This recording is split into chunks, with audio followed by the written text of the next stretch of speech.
दोस्तों नमस्कार। आज हम बात करेंगे बिहार की, बिहार गठबंधन की।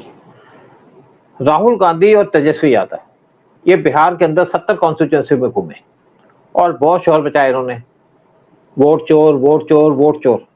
लेकिन ये दोनों चोर हैं, एक चारा चोर, एक देश चोर। दोनों का एजेंडा क्या है? देश की प्रोग्रेस से देश को डिस्ट्रॉय करना। राहुल गांधी ने जिस तरीके से देश को डिस्ट्रॉय कर रहा है, जिस तरीके से कोशिश कर रहा है देश को डिस्ट्रॉय करने की, कोई उसका सानी नहीं है, यानी कि कोई उसका मुकाबला नहीं कर सकता। और दूसरी तरफ तेजस्वी यादव की बात करो तो लालू यादव ने जिस तरीके से बिहार का सत्यानाश किया, जिस तरीके से चारा चोर कहलाया, आप हम उसको भूल नहीं सकते। और जेल में बैठा लालू यादव। लेकिन बात एक आती है कि लालू को जेल किसने भिजवाया? लालू जेल पे गया कांग्रेस रूल के टाइम पे, जब वहां पे कांग्रेस का रूल था। और एक बार जब केस आया पार्लियामेंट के अंदर कि किस तरीके से इस केस को खत्म किया जा सकता है, तो राहुल गांधी ने मनमोहन सिंह के टाइम में पेपर फाड़ दिया और राहुल गांधी ने की वजह से लालू यादव जेल गया, यानी कि चारा चोर बना। और आज वो अलायंस की बात कर रहे थे, जगह जगह घूम रहे थे बिहार के अंदर, वोट चोरी हो गया, वोट चोरी हो गया, वोट चोरी हो गया, और शोर मचा रहे थे और गठबंधन बना रहे थे। बहुत दोनों का आपस में ऐसा लग रहा था बड़ा अच्छा इनका अलायंस बनेगा, लेकिन सारा फेल हो गया। उसके भी रीजंस है, वो भी बात करेंगे। तो क्या बिहार में कौन पावर में आएगा, इस पे बात करेंगे। और अलायंस क्यों फेल हुआ, उसकी बात करेंगे। तो बात करने के लिए हमारे साथ बैठे हैं उदय शंकर पांडे जी, प्रोड्यूसर डायरेक्टर बॉलीवुड के। उदय शंकर पांडे जी, आप क्या बात करेंगे, क्यों ये अलायंस फेल हुआ, इसका क्या इम्पैक्ट होगा इलेक्शन के ऊपर बिहार में? सर, ये भी एक चाल है इनकी कि हम लोग शुरू में तो उन्होंने अनाउंस कर दिया कि वी आर टुगेदर, और उनका दिमाग में यही था कि ठीक इलेक्शन से पहले हम अलग अलग हो जाएंगे और आप भी लड़िए सब सीट के ऊपर, हम भी लड़ेंगे सब सीटों के ऊपर, और देखते हैं कौन जीतता है, किसको कितनी वोटें मिलती हैं, उस हिसाब से फिर हम लोग अपना गठबंधन वापस बनाएंगे। तो ये जो है बिहार की जनता अब समझ चुकी है और इनके ये चोर इरादे हैं वो समझ चुके हैं और जानते हैं कि लालू के टाइम पे किस तरह से बिहार को जान के बैकवर्ड बनाया गया। वो जानते हैं कि जिसके घर में कोयले और लकड़ी से जो खाना बनता था, आज उसने डजनों घर कैसे बना लिए हैं, शॉपिंग आर्केड बना ली हैं, करोड़ों रुपए, अरबों रुपए कहां से आ गया? वो सब बिहार का अरबों रुपए इनके हाथ में। करप्शन है वो लालू के टाइम पे, तो corruption had become a part and parcel of being a politician. क्या आप अगर पॉलिटिशियन हैं तो आप चोरियां कर सकते हैं। आपको जो खर्चा किया है इलेक्शन के अंदर वो कमाई तो करेंगे आप, तो वो तो कमाई तो करते थे, उसके पता नहीं कितने आगे बढ़ जाते थे और अरबों रुपए इस आदमी ने कमाए। बिहार को उन्होंने एकदम बैकवर्ड रखा, जो नीतीश बाबू ने थोड़ा संभाला। और शुक्र करो कि नीतीश बाबू को पता लगा कि भाई उन्होंने रियलाइज किया कि कितना फायदा है ये डबल इंजन सरकार की। और मोदी जी ने एज अ प्राइम मिनिस्टर पूरा उनको ड्यू दिया अपना बिहार में। जबकि पटना जैसे शहरों में, दूसरे शहरों में बिजली शाम को गायब हो जाती थी एकदम, आज 24 घंटे बिजली चल रही है गाँव में भी। So they are happy with what the progress is. अभी इनका कोई फायदा तो है नहीं, ये फ्रस्ट्रेशन में कुछ उल्टी सीधी बात करेंगे। उन्होंने ये सोचा कि ये जो हमने वोट चोरी की बात की है, गद्दी छोड़ो वोट चोरी, तो इसमें पूरी एकदम बगावत हो जाएगी बांग्लादेश जैसे, नेपाल जैसे। सर वो तो हुआ नहीं, क्योंकि इनका जो दावा था वो तो झूठ था। कोर्ट ने बोला कि भाई अगर कुछ भी कहते हैं तो आप इसको लीगल वे से प्रेजेंट करिए, आप विथ प्रॉपर प्रूफ। इनके पास कुछ नहीं। वो कहां से एक कर्नाटक में कुछ हुआ है, कर्नाटक के किस्से वो लाके दिखा रहे हैं। अबे गधो, आज इन्होंने जो अपना राहुल गांधी ने जो एक प्रूफ दिया कि भाई ये गांव के अंदर इतना वोट हुआ, इतना वहां पर नाम काट दिए गए। अरे ये वही सेंटर है जहां से कांग्रेस जीती है। उसको शायद किसी ने बताया नहीं होगा, तो उसको अभी बता रहे कि भैया जिसके तुम इल्जाम लगा रहे हो कि भाई वहां पर वोट चोरी हुई है, वही तो कांग्रेस जीती है। तो कांग्रेस को अब क्या है ना सर, ये बहुत बड़ा मेजर इश्यू है ये जो अनऑथराइज्ड वोटर्स का। और Bihar was a notorious place for bogus voting, for vote चोरी, बहुत ही फेमस। मतलब वहां बंदूकें लेके लोग पहुंच जाते थे, बंदूकें लेके पहुंच जाते थे। तो एटलीस्ट अभी ये नहा होना और लोगों का कटना और फिर उसके बाद बांग्लादेशी और रोहिंग्यास का नाम कटना, ये ऑलरेडी मेजर डिफीट हो गई है फॉर दिस अलायंस।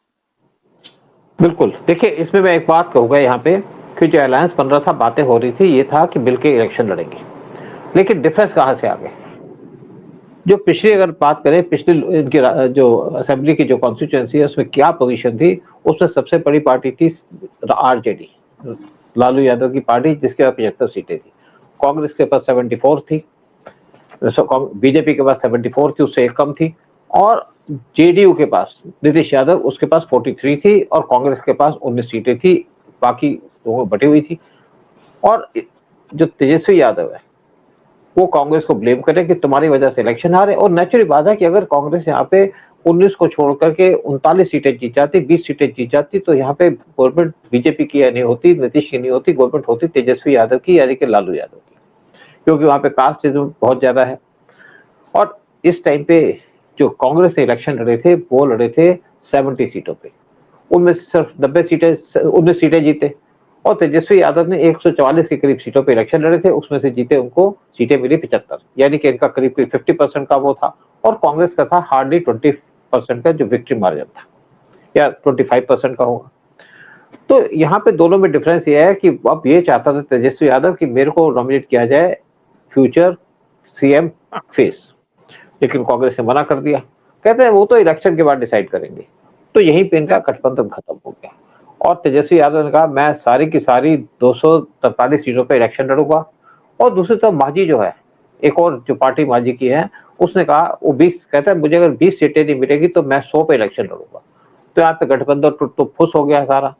और क्योंकि देखिए, आप जैसे बात करते हैं कि वोट चोरी की बात क्यों करते हैं, क्योंकि इनके पास कोई एजेंडा नहीं है, ना तो करप्शन के चार्जेस है इनके पास जो बीजेपी पे लगा सके, ना इनके पास कोई ऐसे चार्जेस है जो नीतीश कुमार पे लगा सके, क्योंकि करप्ट दोनों करप्ट हैं, उनके ऊपर कोई चार्ज नहीं लगा सकते।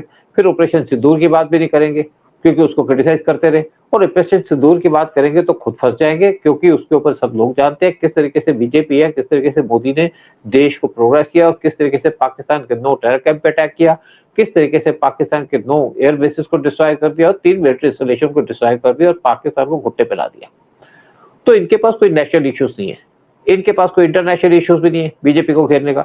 इसलिए ये ऐसे बेनाम बेढंगे जो इश्यूज हैं उसको लेके आते हैं, बना करके इशू लाते हैं। वोट चोरी का इशू ले आए कि यहाँ पे इलेक्शन कमीशन वो कर रहा है। अरे भाई, इलेक्शन कमीशन पे तो है, तो जाओ उनके साथ मिलो, बताओ उनको, सुप्रीम कोर्ट चले जाओ, वहां पे इनकी कोई सुनता नहीं है, क्योंकि इनके पास कोई एजेंडा है नहीं। सुप्रीम कोर्ट जाने से डर लगता है, क्योंकि जज इनको गाली दे देते हैं कि तुम हमारा टाइम वेस्ट करने आए हो। तो इसलिए इनके पास ऐसे इशू उठाते हैं। और अगर आप राहुल गांधी लालू यादव की बात करें, लालू यादव जो रेलवे मिनिस्टर थे, उन्होंने लोगों की जमीन ली, जमीन लेके उनको नौकरी दी रेलवे के अंदर, और वो लोग कोई और नहीं थे, सारे के सारे यादव थे, उन्हीं को लूटा। और साथ में इस टाइम पे इनको डर ये लगा हुआ है कि बीजेपी ने या इस टाइम पे इलेक्शन कमीशन ने 61 लाख लोगों के नाम काट दिए। और कौन थे 61 लाख लोग? ये वो थे जिनकी डेथ हो चुकी है, ये वो थे जो यहाँ से शिफ्ट हो चुके हैं बिहार से, कोई दिल्ली आ गया, कोई महाराष्ट्र चला गया, कोई और चला गया, तो तब भी इनके नाम वोटर लिस्ट में थे। और जब वहां पे पूरी वेरिफिकेशन की गई तो ये नाम को निकाल दिया गया। अब ये जो लोग थे, जैसे आपने कहा कि ये तो बंदूकें लेके आ जाते थे, इनके जो कैडर हैं, और बंदूकें ला करके सारे के सारे वोट डाल देते थे। जब 61 लाख नकली वोट या लोग निकल गए जो नहीं है, तो नकली वोटें किसकी डालोगे? किसी से गुंडागर्दी करके तो डाल लोगे, लेकिन जो वोटर लिस्ट में जिनका नाम है और वो है नहीं, उनकी वोट तो फ्रीली डालते थे, अब वो डाल नहीं पाएंगे। इसलिए इनको चिंता है कि इलेक्शन नहीं जीत पाएंगे, और इसलिए इनका जो अलायंस है वो टूट गया। राहुल गांधी को लगा कि मैं तो बहुत पावरफुल आदमी हूँ, मुझे तो चाइना में पूछता है, मेरे को यूएस की डीप स्टेट पूछती है, बुलाते हैं वहां पे, मेरे को पाकिस्तान में प्रेस किया जाता है कि हम राहुल गांधी को पसंद करते हैं। तो राहुल गांधी इस चक्कर में अपने आप को सोचते हैं कि मैं बहुत फेमस हूँ। फेमस तो हो, लेकिन इंडिया में क्या करते हो? इंडिया में कौन सा आपका एजेंडा जहां काम करते हो? यहाँ तो कुछ आप करते ही नहीं हो, यहाँ तो सिर्फ देश को गालियां देते हो, देश के हिंदुओं को गालियां देते हो, मुसलमान को वोट दे देगा, क्योंकि जो हेट करते हैं हिंदू को या हिंदुस्तान को वो तो आपको वोट दे देगा, लेकिन जो देश को पसंद करता है वो तो आपके साथ नहीं जाएगा। इसीलिए राहुल गांधी अपने आप को बड़ा लीडर समझ के, तेजस्वी से बड़ा लीडर समझ के वो उसके साथ चाहते हैं कि वहां पे सीएम का नाम रखा ना जाए और कोई कांग्रेस का या तेजस्वी यादव का बाद में किसी का नाम दिया जा सकता है। क्योंकि एक और बात है कि राहुल गांधी का स्टेटस, ये जरूर मैं कहूंगा कि राहुल गांधी का स्टेटस तेजस्वी यादव से ऊपर है, लेकिन बिहार में तो तुम्हारी कोई से है नहीं, तो तुम्हें तो तेजस्वी यादव को मानना चाहिए। और तुम अगर बिहार में कुछ जीत सकते हो, ले सकते हो, तो वो अलायंस करके ले सकते हो, लेकिन अगर अलायंस टूटेगा तो दोनों की सीटें कम होंगी, आरजेडी की भी और कांग्रेस की भी, और इनके लोगों की भी कम होंगी, और लोगों को पता भी चल जाएगा यहाँ तो कोई सीएम का कैंडिडेट भी नहीं है। तो यहाँ पे पूरी उम्मीद लगाई जा रही है, जिस तरीके से अलायंस टूटा है उस टाइम पे अब बीजेपी और वहां पे और नीतीश कुमार बिहार में इलेक्शन जीतेंगे और कन्विंसिंगली जीतेंगे। सबसे जो मेन इशू इनके खिलाफ जाएगा, यानी कि आरजेडी के, वो है कि वहां पे 61 लाख लोगों का नाम काट दिया गया वोटर लिस्ट से। लेकिन अगर वो नाम गलत काटा गया तो आप अपील करो, अपील कोई करता नहीं है, क्योंकि नाम गलत काटे नहीं गए। उन्होंने पूरी इंक्वायरी करके जो भी वहां पे लोग गवर्नमेंट के ऑफिस चलते उनसे कहा कि आप वेरिफिकेशन करो, और वेरिफिकेशन करने के बाद नाम काटे गए, और उनके नाम काटे गए जिनकी डेथ हो गई थी या जो यहाँ पे शिफ्ट हो चुके हैं या जिनका डुप्लीकेट नाम था, कॉन्स्टिट्यूशन चेंज हो गई थी। तो उसके बाद इनके पास कोई है तो है नहीं इशू, लेकिन वोट चोरी करके कहेंगे नहीं। पहले जो इलेक्शन लड़े थे वो था चौकीदार चोर है, अब वोट चोरी की बात करेंगे, कल कुछ और करेंगे। लेकिन अब इनका एजेंडा फेल हो चुका है। लेकिन दूसरी बात है, इनका अलायंस कोई लॉजिकल नहीं था, क्योंकि राहुल गांधी ने ही लालू यादव को जेल भेजा, फिर भी आरजेडी उसके साथ अलायंस कर रही है, क्योंकि इनको गद्दी पे बैठना है किसी भी तरीके से, चाहे राहुल गांधी हो चाहे आरजेडी हो। सर सूद साहब, इनकी मेन प्रॉब्लम है ये अपने आप से ही झूठ बोल रहे हैं। इनको पता है कि जो हम बोल रहे हैं वो सच नहीं है, उसका कोई वेट नहीं है। तो पब्लिक भी आज समझ गई है, जो यादव के वोट मिल जाते थे लालू की पार्टी को, अब वो लोग भी आज उनके साथ नहीं है, क्योंकि उनको पता है कि भैया हमको एक्सप्लॉइट किया गया, हमको बिल्कुल जो हमें प्रोग्रेस बिहार में होनी चाहिए थी हमको डिप्राइव किया गया। इन्होंने खाली प्रोग्रेस की, प्रॉस्पेरिटी की तो अपने परिवार की। और एक 9th फेल जो लड़का पढ़ा भी नहीं है उसको लाके जबरदस्ती पॉलिटिशियन में रख दिया, जैसे लालू को जबरदस्ती, सॉरी अपना राहुल को जबरदस्ती एक पॉलिटिशियन बना दिया गया है। ये इसका बेटा वो भी, उसको भी जबरदस्ती पॉलिटिशियन बना। तो ये दोनों रिलक्टेंट है, रिलक्टेंट पॉलिटिशियंस है सर। इनको जबरदस्ती आए हुए यहाँ पर, इनका दिल नहीं है, क्योंकि इनके पास पैसा बहुत है, एंजॉय कर सकते हैं, कभी मलेशिया जा सकते हैं, कभी थाईलैंड जा सकते हैं, पेरिस जा सकते हैं, स्विट्जरलैंड जा सकते हैं, वहां घूमते रहते हैं ये लोग जाके। लेकिन इनको सर ये कुछ यहाँ पर नहीं कर पाएंगे। और पब्लिक को सच्चाई मिल गई है। और सबसे बड़ी प्रॉब्लम इनकी यही है कि आज मोदी जी के साथ इमोशनली कनेक्टेड है मासेस। आज लोग वो रो ठीक पड़ते है हैं बात, उनके नाम। हाँ वो ठीक बात है, लेकिन हाँ, हाँ बोलो। लेकिन दूसरी तो बात मैं कहूंगा, हाँ, देखो ये आपने तो कह दिया कि इनके पास कोई क्वालिफिकेशन नहीं है, सब कुछ ठीक है, लेकिन इनको ये पता है कि इनकी एम्प्लॉयमेंट क्या है।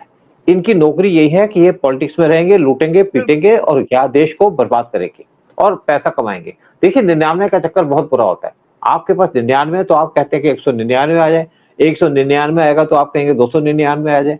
तो दोनों इस टाइम पे इसी चक्कर में लगे हैं कि पॉलिटिक्स में रहेंगे और यहाँ पे कंट्रोल करेंगे पावर को। एक तो हमें इज्जत मिलेगी पावर की, क्योंकि पावर की भूख बहुत ज्यादा होती है, और दूसरी हमको फ्री का पैसा मिलेगा, लूटमार पैसा करेंगे, मजे मिले करेंगे, सर, पावर भी बस। इनके लिए पैसा ही है, पैसा ही है। तो वही, हाँ, इनको लूटना है तो पब्लिक को, उनको बस करोड़ों रुपए अपने स्विट्जरलैंड स्विस बैंक्स में उनको पैसा रखना है जाके, बाहर रखना है जाके, जो इस्तेमाल कर सकें बाद में। जैसे अभी आजकल उनके बुरे दिन चल रहे हैं तो पैसे की प्रॉब्लम आती है ना, तो उस टाइम इनका पैसा निकलता है स्विट्जरलैंड से। खैर हिंदुस्तान में भी भरा पड़ा हुआ है इनका चोरी का पैसा।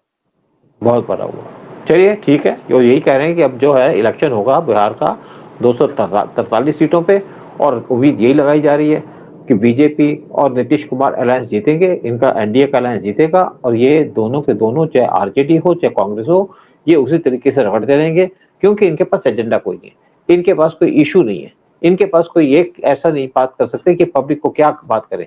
चोरी चोरी करके आप इलेक्शन नहीं जीत सकते, और बेसिकली क्या है, चोर आप हो, चोरी आप करते हो, लेकिन दूसरा इल्जाम दूसरे पे लगाते हो। जय हिंद, ठीक जय है सर, भारत। जय हिंद सर, जय भारत।